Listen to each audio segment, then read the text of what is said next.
সেটা হচ্ছে affirmative to negative.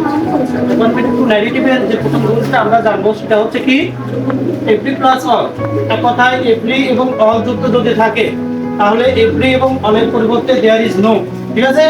Plus every এবং অলের পরে যে নাউনটি থাকবে প্লাস ভার্ব প্লাস বাক্যাংশ। এখন এক্সাম্পল হিসাবে আমরা কি বলতে পারি, তাহলে এভরি মাদার লাভ হার চাইল্ড। আচ্ছা, এই এভরি পরিবর্তে তাহলে আমরা কি দেবো, দেয়ার ইজ নো, তাই না? তাহলে দিয়ে দিলাম দেয়ার ইজ নো।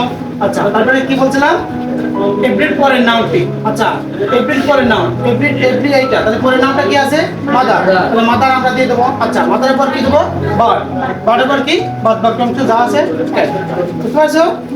আচ্ছা, এখন ওয়ানলি বা এমন থাকলে, ওয়ানলি বা এমন থাকলে ব্যক্তিবাচকের ক্ষেত্রে নাম বাদ বসে, ঠিক আছে? আচ্ছা, বস্তুবাচকের ক্ষেত্রে নাথিং বাদ বসে। বয়স বা সংখ্যার ক্ষেত্রে নট মোর দেন বা নট লেস দেন, যে কোনো একটা লেখা যাবে। এক্সাম্পল স্বরূপ কি, only he can do this. আচ্ছা, এখানে এই যে হিটা, এই হিটা কি বোঝাচ্ছে, একজন ব্যক্তি বোঝাচ্ছে। আচ্ছা, যদি ব্যক্তিবাচক থাকে তাহলে ব্যক্তিবাচক কি বলবে, নাম্বার। আচ্ছা, তাহলে এই যে আমরা ওনলি আছে না, এই ওনলি ওঠা দিয়ে কি দিছি, নাম্বারটা দিয়ে দিছি। তারপরে he can do this. Clear?